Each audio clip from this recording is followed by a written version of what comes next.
तुम्ही पाहताय एबीपी माझा। लोकप्रिय उर्दू शायर मिर्झा गालिब यांचा उद्या जन्मदिवस आहे। 18व्या शतकातला हा शायर अतिशय असाधारण प्रतिभेचा असा होता। गालिब यांच्या लिखाणाचा आजही उर्दू साहित्य आणि कवितेवर खूप मोठा प्रभाव आहे। गालिब यांनी त्यांच्या आयुष्याचा बराचसा काळ हा दिल्लीत व्यतीत केला। आज त्यांच्या जन्मदिवसानिमित्त हा एबीपी माझाचा स्पेशल रिपोर्ट थेट दिल्लीतल्या मिर्झा गालिब यांच्या हवेलीतून।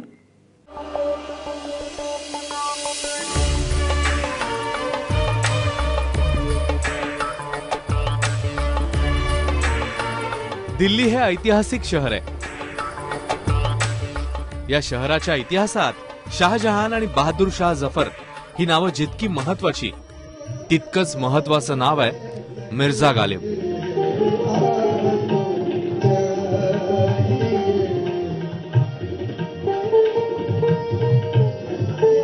गालिब आणि दिल्ली यांचं अतूट नातं आहे। खरं तर गालिबनेच दिल्लीला ओळख दिली, पण दिल्लीनं गालिबला काय दिलं हा प्रश्न मात्र अस्वस्थ करणार आहे।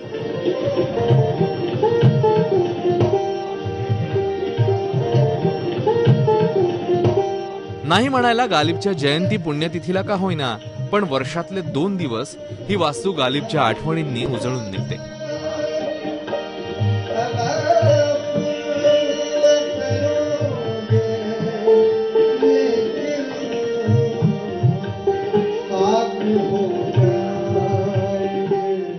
दिल्ली शहराच्या चांदनी चौक परिसरामधल्या गली कासिमजा या ठिकाणी आता आपण आलेलो आहोत।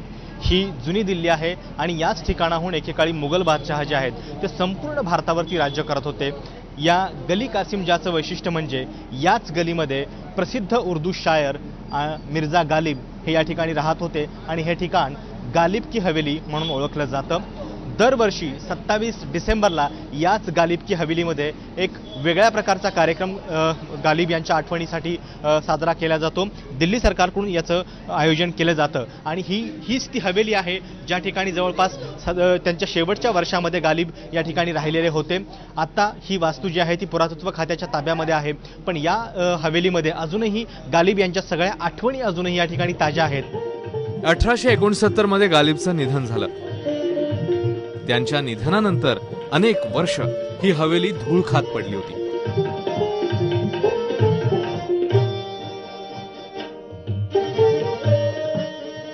हवेलीला आता अवकळा आली असली तरी भिंतीत कोरलेले गालिबचे शेर या स्थळाचं महत्व अधोरेखित करतात। जब मैं आईसीसीआर में था तब मुझसे जुड़ करके एक हमने ये फैसला लिया कि जो ये हवेली है एक लिविंग मॉन्यूमेंट बन जाए, एक म्यूजियम बन जाए, ताकि लोगों को गालिब की पहचान हो। तो उस साल में हमने आईसीसीआर के माध्यम से ये म्यूजियम का यहाँ पर निर्माण किया।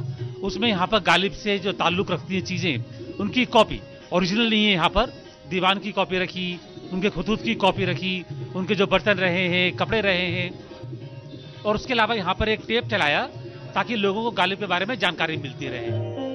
आग्र्यामध्ये जन्माला आलेले गालिब वयाच्या 13व्या वर्षी दिल्लीत आले आणि कायमचे दिल्लीचेच होऊन बसले। गालिब यांनी फारसी भाषेत 6600 तर उर्दूमध्ये अवघ्या 1100 शेर लिहिलेले आहेत, पण ते इतक्या उत्तम दर्जाचे आहेत त्यामुळे गालिबने उर्दूला समृद्ध केलं असं म्हटलं जातं। ज्यावेळी मुघल साम्राज्य खालसा होत होतं आणि देशामध्ये ब्रिटिशांचं सरकार अस्तित्वात येत होतं त्या काळामध्ये मिर्झा गालिब हे होते आणि म्हणूनच अनेक ऐतिहासिक नोंदी म्हणजे या देशाच्या इतिहासामध्ये ज्या काही गोष्टी घडलेल्या आहेत आणि ज्याचे सामाजिक परिणाम होते ते देखील मिर्झा गालिब यांच्या लेखणीने टिपलेलं आहे असं म्हणतात। आणि शिवाय मिर्झा गालिब यांना स्वतःच्या पूर्ण लेखणीवरती एवढा आत्मविश्वास होता, म्हणूनच त्यांनी एकदा असंही शायरीमध्ये म्हटलेलं आहे, है और भी दुनिया में सुखनबर बहुत अच्छे कहते हैं कि गालिब का है अंदाज बयां। और केवळ गालिबची पत्र जरी लोकांनी वाचली असती किंवा त्यांच्या पत्रावरून सुद्धा त्यांना एक वेगळ्या प्रकारचा साहित्यिक म्हणून दर्जा जो आहे तो मिळाला असता। ही ती पत्र आहेत जी गालिब यांनी वेगवेगळ्या लोकांना, आपल्या मित्रांना लिहिलेली आहेत आणि अनेक समीक्षकांनी हे म्हटलेलं आहे की त्याच्या आधीची पत्रांची जी शैली होती ती अतिशय किचकट होती, मात्र गालिब यांनी अत्यंत रसाळ भाषेमध्ये आपल्या मित्रांना पत्र लिहिलेली आहेत। आणि या केवळ पत्रांचा जरी विचार केला तरी देखील मिर्झा गालिब हे जगातले श्रेष्ठ साहित्यिक ठरले असते। गालिब यांच्या शायरीचा प्रभाव फक्त भारत पाकिस्तानच नव्हे तर दक्षिण आशियातल्या अनेक देशांवर आहे। ज्येष्ठ कवी आणि गीतकार गुलजार यांच्याच पुढाकाराने या हवेलीचं पुनरुज्जीवन झालं। वो सारे लोग जो गालिब साहब को पसंद करते हैं, उनके शेर और शायरी में अपने को कहीं ना कहीं जहनियत में डुबोते हैं, उनकी इच्छा होती है कि वो यहाँ आए, इस तरह की महफिलों का आयोजन हो, उसमें शरीक हो, और उन्होंने जिंदगी की रोमानियत को अपनी शेर और शायरी से जिस तरीके से जोड़ के रखा हुआ है, वो आदमी के लिए एक प्रकार की आज के दौर में ऑक्सीजन है, एक फ्रेशनेस वो फील करता है।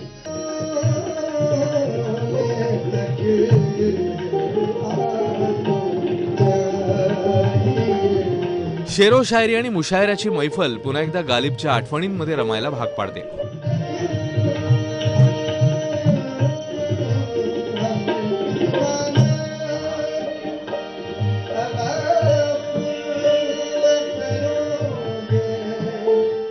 बहुत ही सुंदर वातावरण है, मैं क्या बताऊं, ऐसी महफिल कहीं नहीं जमती जैसी महफिल हमेशा यहाँ जमती है। जब भी मैं मीर कासिम जान में आती हूँ, क्योंकि we celebrate from Ghalib memorial movement the birth anniversary and the death anniversary of Ghalib. Ghalib sahab को गाना एक बहुत बड़ा काम है, और ये हमेशा रहता है कि डर के कोई शेर गलत ना हो जाए, किसी शेर में अल्फाज कोई गलत ना हो।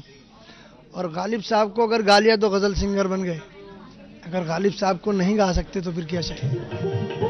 मुघल बादशहांच्या काळात नवाबांची गल्ली म्हणून ही गल्ली प्रसिद्ध होती। आज या हवेलीची अवस्था गालिबच्या नावाला साजेशी नाही। मिर्झा गालिब यांच्या स्मारकाचा विषय अजूनही प्रलंबित आहे। पूछते हैं कि वो गालिब कौन है, कोई बतलाओ कि हम बतलाएं क्या। गालिबने लिहून ठेवलेले हे शब्द कधीतरी सरकारच्या कानावर पडतील अशी अपेक्षा प्रत्येक गालिब चाहता करतोय। गालिबची हवेली ज्याला म्हटलं जातं त्या या खरं तर केवळ 2 खोल्याच आहेत, पण या खोल्यामध्ये जयंतीच्या निमित्तानं हा जेव्हा मुशायरा चालतो तेव्हा ही सगळी हवेली पुन्हा एकदा जिवंत होते। या ठिकाणी तो जुना काळ अवतरतो जेव्हा गालिबचा मुशायरा किंवा शेरो शायरी या ठिकाणी व्हायची। खरं तर आज या ठिकाणी केवळ अशा 2 खोल्याच आहेत, वरती हॉटेल आणि इतर व्यवसाय देखील चालतात। मात्र अशा पद्धतीची ही बैठक या ठिकाणी रंगते, कुठलीही औपचारिकता नाहीये, मोठा हॉल किंवा दरबार काही नाहीये, जशी जागा मिळेल तसे या ठिकाणी लोक येतात आणि येण्यासाठी तुम्हाला कुठलंही बंधन किंवा बाकी काहीही लागत नाहीये। फक्त शायरीवर प्रेम असणारा रसिक जो आहे तो मात्र आवर्जून या ठिकाणी हजेरी लावतो आणि कुठल्याही औपचारिकतेची बंधनं नसलेला हा कार्यक्रम या ठिकाणी अशा पद्धतीने रात्रभर सुरू असतो। प्रशांत कदम, एबीपी माझा, नवी दिल्ली।